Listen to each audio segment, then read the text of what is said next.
Imagine being the captain of your team at just 19 years old and going up against Real Madrid in the Champions League. That's exactly what Matthijs de Ligt did. He even became the first defender ever to win the Golden Ball.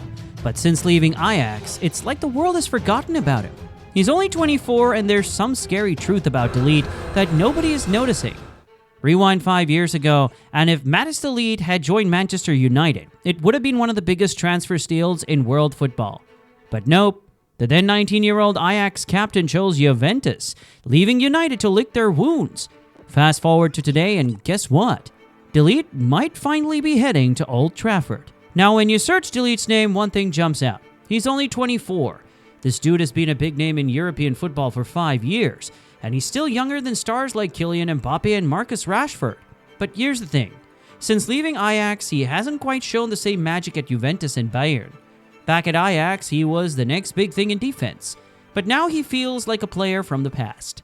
Speaking of the past, United have been eyeing de Ligt for years, and with Erik ten Hag, his old Ajax boss, now managing MUFC, and the Red Devils needing a center back, the rumors are flying again. Could this finally be the moment? Matthijs de Ligt's journey began in FC Abcode before he joined AFC Ajax's youth system at just 9 years old.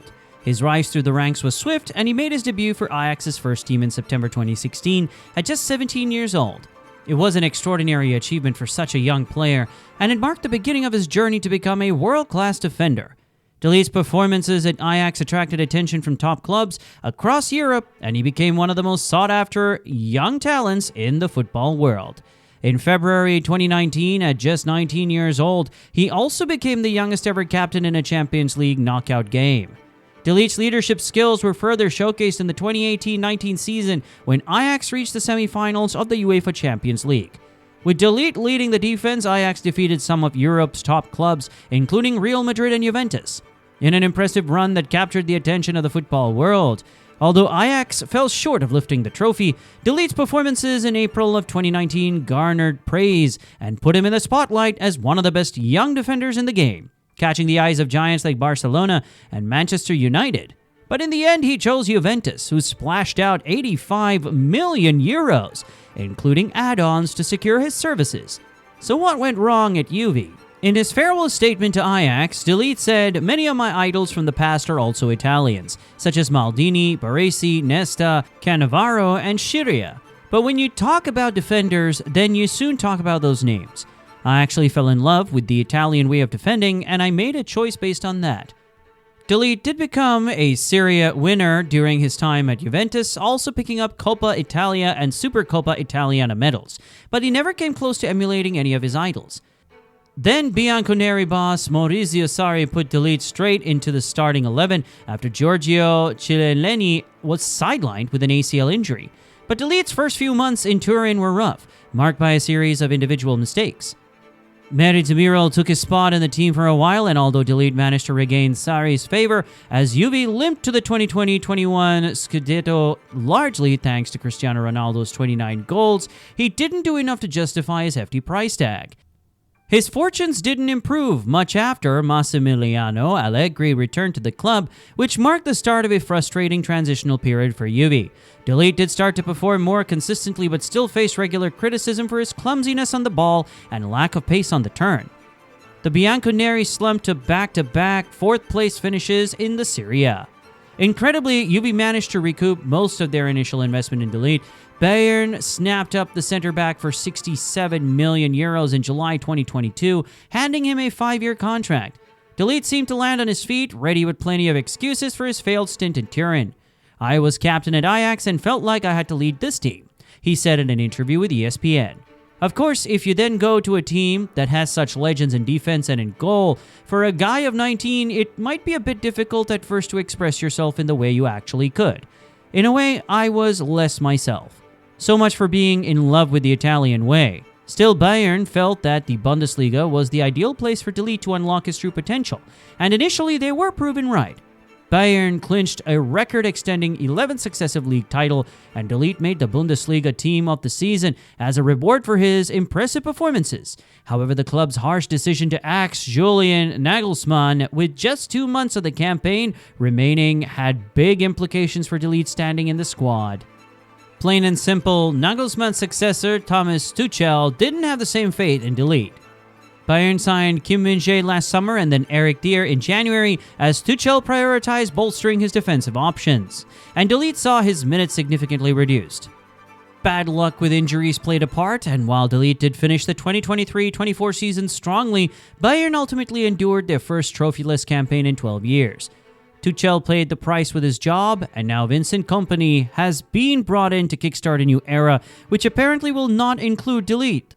Matthijs de Ligt is reportedly the best-paid defender at Bayern, and striking off his wages will allow Kompany to start shaping the squad in his own image.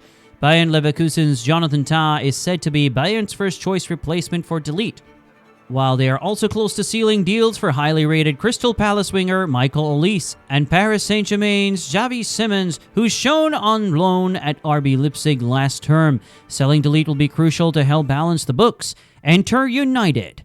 Jared Brandtwaite was initially the Red Devils' #1 target for this summer, but they backed off due to Everton's £70 million asking price. As with many defenders nowadays, De Ligt does meet several of the requirements needed when playing at the top level. He is good on the ball, can play out from the back, and is both strong and physical. The Dutch defender does have a decent long pass on him, and it's an area where people say he needs to improve. Something that De Ligt does well in his combinations with midfielders. He can play good combos with them, move into spaces created by his midfielders, and then play accurate passes into feet. His physicality is a big part of the game, as he likes to get tight to his opponents, using body contact to put them off, annoy them, and cause them to make mistakes. However, this tightness to forwards and oppositions is a problem when he comes up against smaller and quicker players, so he needs to pick who he decides to go right up against. De Ligt also isn't the fastest of center-backs, although he does possess enough speed to allow his team to play that higher line, to play how Erik ten Hag wants to play, which is something he's already done. Given that fact, De Ligt will come into United's side already understanding what the manager wants from him, resulting in him not taking as long to adjust compared to some of the other defenders the club is linked to. The 24-year-old is also quite experienced, considering how long he's been around and the clubs he's played for. De Ligt is also very much a leader, as he was the captain of that Ajax side under Erik ten Hag during one of the club's more successful periods, at least in recent times. And once again, it's the butcher Lisandro Martinez, who this potential new centre-back will most likely partner up with. But can Matthijs de Ligt actually work with the Argentine World Cup winner?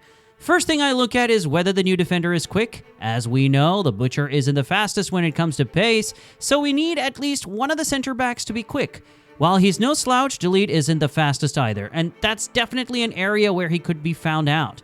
Playing that high line will be more of a risk with these two center-backs, as they may not have the ideal recovery speed when teams counter or look to play in behind. Squeezing opponents in their half could be a problem because of this. A good thing about this potential pairing is that De Ligt does play as the right center-back, which provides that balance since Martinez plays on the left. Should the need arise, De Ligt can also shift over to the left, as he did for Juventus from time to time. The two of them can play out from the back, have good distribution, are physical, and De Ligt makes up for Martinez's lack of height, giving us some aerial ability at the back.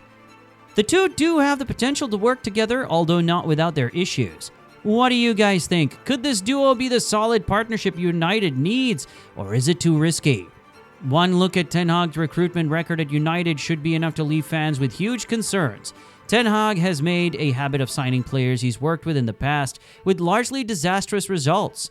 Argentine defender Lisandro Martinez and mercurial Brazilian Antony both followed Ten Hag to Old Trafford from Ajax in the summer of 2022.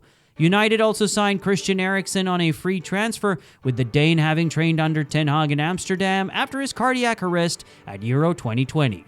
The Dutch coach also tried in vain to sign former Ajax playmaker Frenkie de Jong from Barcelona. And last summer, Cameroon goalkeeper Andre Onana swapped Johan Cruyff Arena for an Old Trafford before Sofiane Amrabat, who played for Utrecht when Ten Hag was in charge of the Eredivisie side between 2015 and 2017. Joined United on loan from Fiorentina.